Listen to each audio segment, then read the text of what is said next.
지금 이제는 그 사법시험을 예정대로 폐지해야 한다라는 입장을 좀 전화로 들어보도록 하겠습니다. 한국법조인협회 이호영 대변인 전화로 연결이 되어 있습니다. 안녕하십니까? 예, 안녕하십니까? 네, 조금 전에 이 법무부의 발표도 있었는데 어떻게 보셨습니까?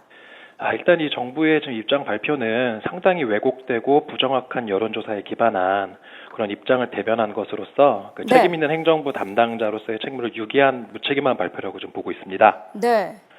어떤 이유에서 그렇습니까?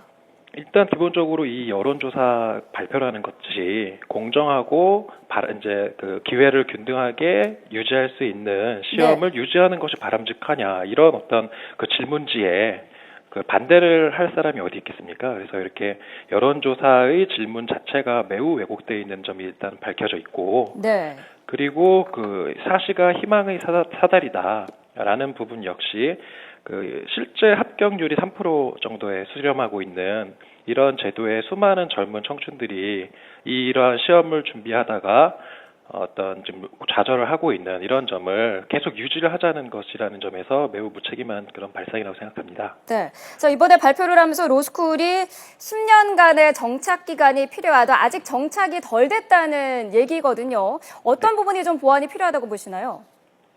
일단 지금 로스쿨이 물론 보완이 필요하다는 것은 일단 뭐 입학 과정의 뭐 공정성 논란이라든지 이런 부분이 있었지만 사실 그게 사실로 드러난 것은 아직까지 단 한 건도 없습니다. 법무부 여론조사, 법무부의 발표나 기타 사실을 존치해야 된다는 입장에서도 끊임없이 의혹제긴 했지만 이게 사실로 드러난 팩트는 전혀 없었다는 것이거든요.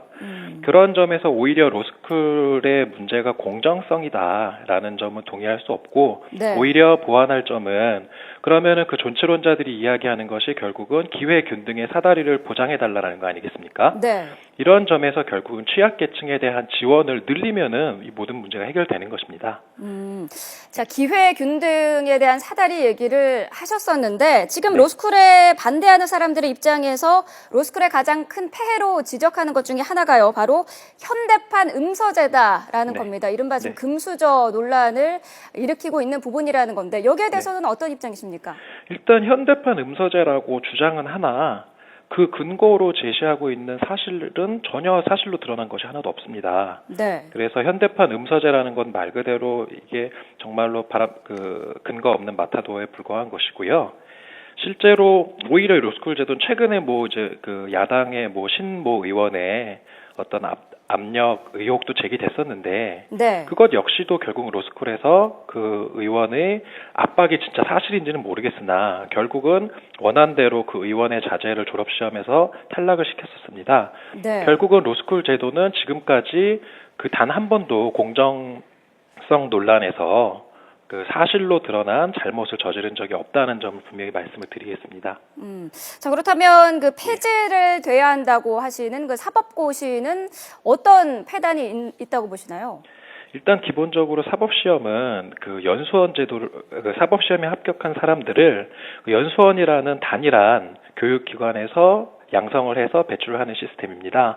따라서 대한민국의 그 변호사나 또는 법조인으로 활동하고 있는 모든 사람들이 그 연수원의 선후배라는 기수 문화로서 똘똘 뭉쳐 있습니다. 따라서 그 법조인의 특권이 계속 연수원 선후배, 그다음에 연수원 동기라는 기수 문화로서 유지되면서 확대 재생산되고 있는 그러한 결과 국민이 피해를 보고 있는 그 점이 가장 큰 사법시험의 문제인 것입니다.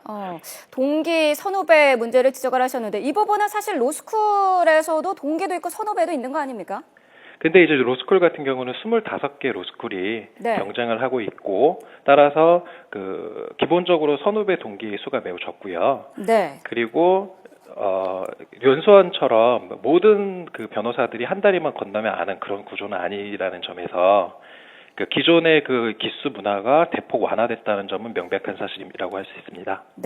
자, 지금 법무부 발표에 따르면은 로스쿨이 현재는 제도적으로 미흡한 부분이 있기 때문에 이 사법시험을 4년간 그 폐지를 유예하겠다는 입장인데, 자, 그렇다면 이 사법시험을 폐지해야 한다는 입장에서는 사법시험이 그 로스쿨의 보완책은 될 수 없다라는 입장이신 거죠? 그렇죠. 왜냐하면 사법시험이 그 로스쿨 제도 도입은 바로 사법시험 폐지를 전제로 이루어진 것이고요. 네. 그리고 사법시험이 만약에 존치가 된다면 결국 기존의 사시의 폐단으로 지적되었던 여러 가지 그 법조인들의 기득권들이라든지 네. 아니면은 뭐 낭인이라고는 할 수 없겠지만 그 시험에 투여되는 그 개인의 기회 비용이 사회적으로 보면 엄청나지 않겠습니까? 네. 이러한 그런 사법시험의 폐해를 그대로 유지하면서 로스쿨 제도와 같이 가자는 것이기 때문에 네. 명조는 타당하지 않다고 보고 있습니다. 네. 자, 아무튼 이번에 그 논란이 되고 있는 이유가 아무래도 법조계에 대해서 여러 가지 그 비판의 목소리, 문제점이 많다라는 비판의 목소리가 많기 때문에 자, 이런 논란도 계속 이어지고 있는 것 같은데 핵심은 그 어떤 제도를 통해서 이런 부작용과 그 미흡한 점을 최소화하느냐이지 않겠습니까? 해법이 어떻게 마련돼야 된다고 보십니까? 결국은 해법은 그 로스쿨 제도를 보다 약자들에게 유리한 제도로 어떻게 디자인할 것인가라고 생각을 합니다. 네. 그렇다고 한다면 결국 이 사법시험 제도와 로스쿨 제도의 가장 큰 차이는 사실은 그 시험에 합격한 사람을 전원 이제 법조인으로 만든다는 거고요. 네. 로스쿨은 시험에 합격한 사람이 아니고 어느 정도의 법적 소양이나 그다음에 그런 사람을 갖춘 사람들을 교육을 시켜서 교육을 제대로 받은 사람들이 이제 법조인이 되게 한다. 다시 말해서 패러다임이 시험에서 교육으로 바뀌는 것입니다. 네. 그리고 기존의 신림동 고시학원에서 그 시험을 담당을 하면서 강사들로부터 교육받은 학생들이 그 단편적인 법률 지식을 외워서 법조인이 되고 있지 않았습니까? 네. 이런 것을 이제 공교육이 그 교수님들, 그러니까 법학 교수님들이 공교육의 제도 하에서 학생들을 교육을 시켜서 교육을 제대로 받은 학생들이 법조인이 되게 하자. 이렇게 패러다임이 근본적으로 바뀐 것인데요. 그래서 네. 이런 것을 좀 유념을 하고 그렇다고 한다면 그렇게 좀 더 진일보한 교육 제도 하에 그 취약계층이나 경제적으로 좀 기반이 충분하지 않은 학생들이 충분히 유입될 수 있게 하는 그런 고민이 좀 필요한 게 아닌가 저는 그렇게 생각을 하고 있습니다. 네, 알겠습니다. 자, 사법시험을 예정대로 폐지해야 한다는 입장 들어봤습니다. 한국법조인연합회 이호영 대변인이었습니다. 오늘 말씀 감사합니다. 예, 감사합니다.